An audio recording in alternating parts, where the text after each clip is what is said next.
Greetings, YouTube. Today we have the TriStar or a Compact. It's actually a Compact, but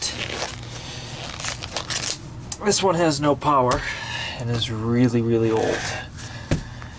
I will put a exact date in the description after I discuss it with a friend of mine. So you can see the Compact logo. You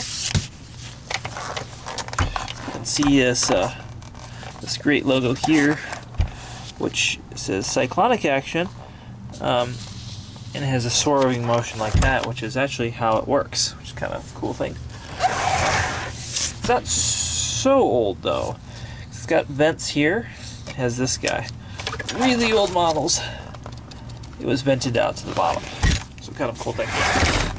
But I would guess 50s or 60s.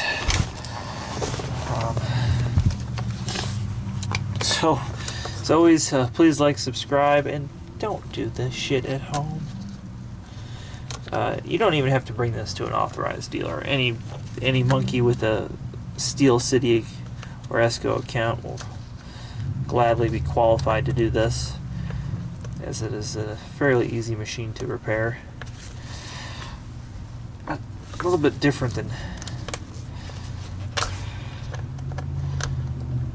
modern machines, which use screws and common sense pieces that can be opened up a little bit better.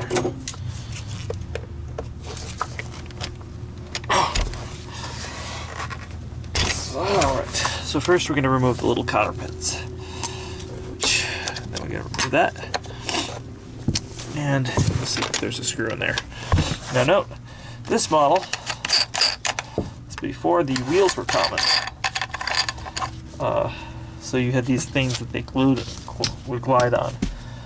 I will probably offer the customer a replacement of some sort involving wheels as a courtesy if they decide to get this fixed. I'm just going to straighten these cotter pins out so we can pull them out.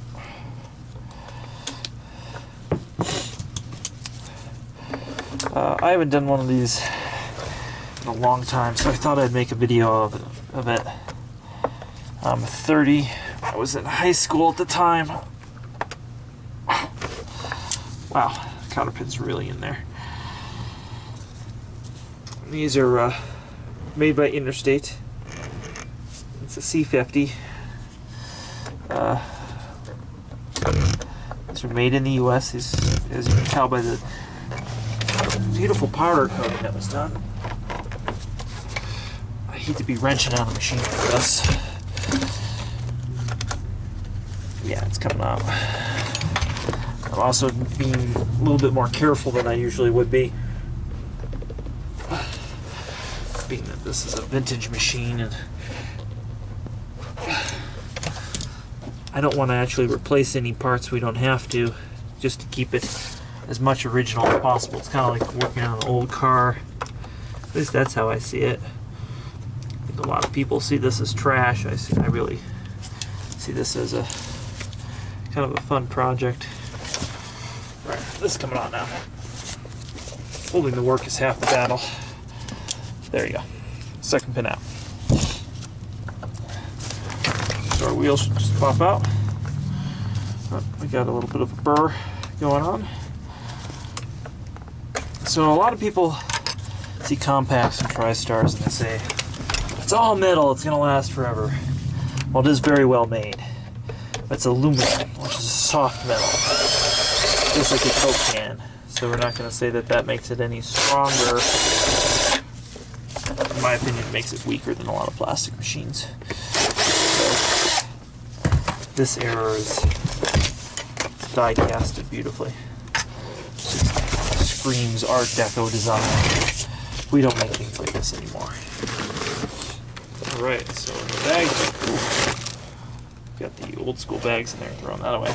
That is ripped and not doing its job. So we're going to actually vacuum it out first. It's quite dirty.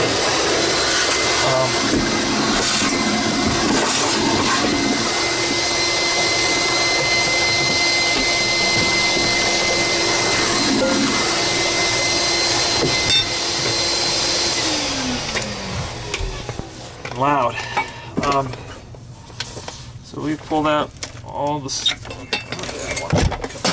screws.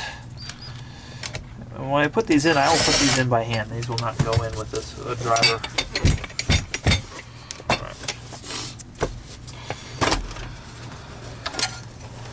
Alright. Maybe 1960s is that plastic cover. It's not Bakelite.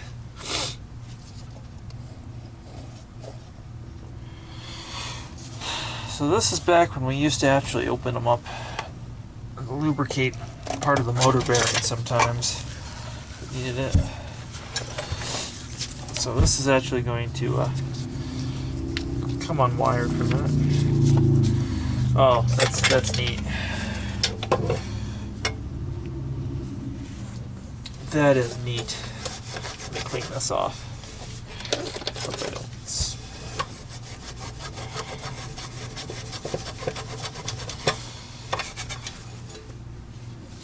I'll let you guys feast on this. The Good Housekeeping seal of approval inside the canister. There's the serial number. I'll have to, of course, look this up with somebody who's a little bit more of an aficionado than I am. My friend Compact 9. So we're going to open this up. Right. So there's the... And I'm going to end up probably washing all this, just like I would a meal or anything else. So we're looking at the motor. We're going to check the motor carbons. Number one thing we're going to do. See the status of the wear on the motor. And then with an ohms meter, I will check the electrical cord and the switch.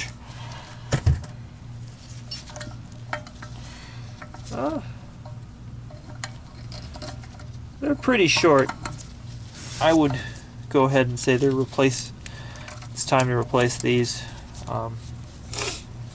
Probably not still available, though, in the catacombs of one of the 5 stores that the company I work for has. We probably have them. So we will end up quoting the customer for that.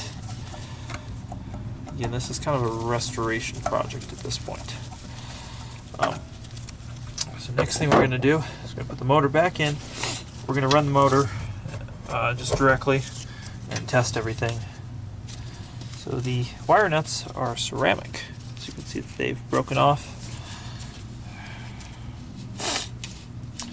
And I'm guessing the switch has been replaced once because it's got a newer style leads, but they're fabric leads actually coming off the motor on this motor. The cord has definitely been replaced, so we're gonna. But the cord was replaced a long time ago because it is correct to the error when we look at this plug. If you're not familiar with these little plugs compared to a modern vacuum.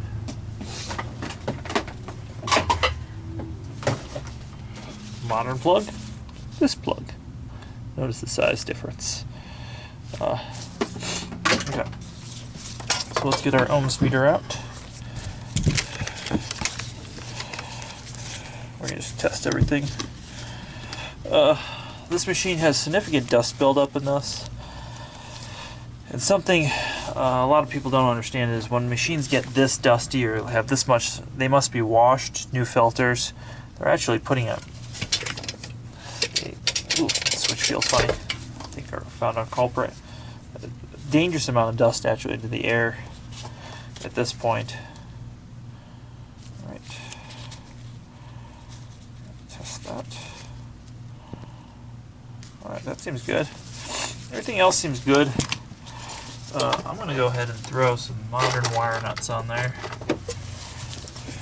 And just wire the motor directly real quick. Just a test. I want to see how it sounds.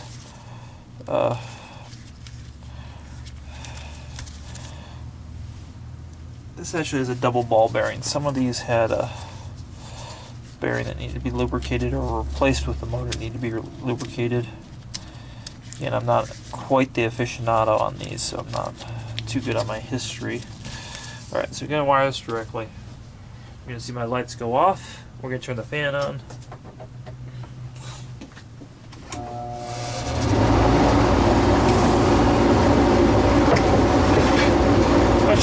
over to my exhaust.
Alright, so at this point we've established a few things. That the motor is quite worn. You can tell by the sound of it, it's not the best.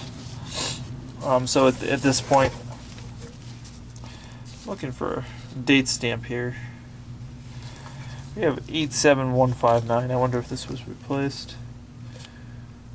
Damn. Kind of just hoping that I can find a date stamp or something on here that tells me exactly how old this is. I'd really like to know.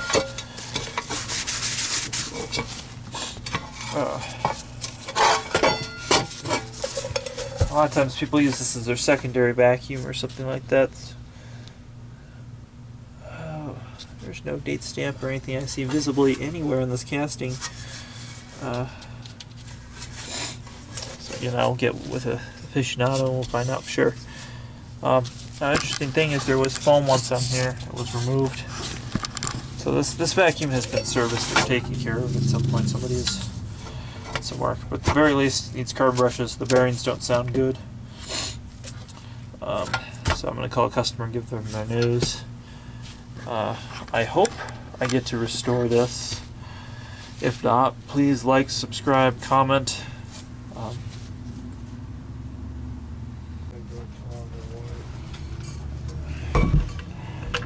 Alright, so we've got this thing back together. Apologize for not filming that. So they have the original bag that's ripped, that's going in the trash can. Pre-motor filter.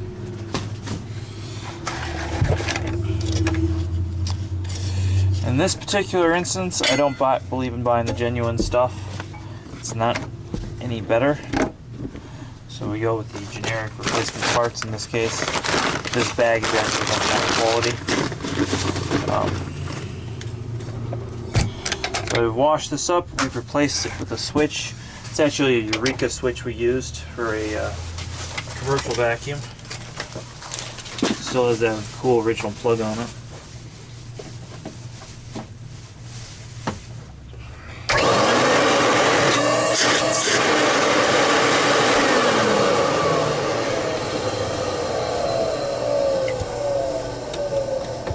Doesn't sound the best.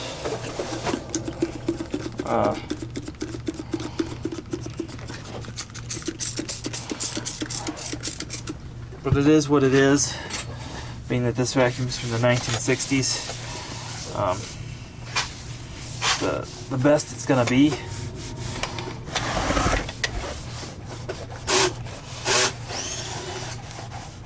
I mean, I did take this all apart and scrub it, but that's the best it's going to be. But it still has paint marks and chips, and they powder coated these really well, but still. So that's that. So please like, subscribe, comment below.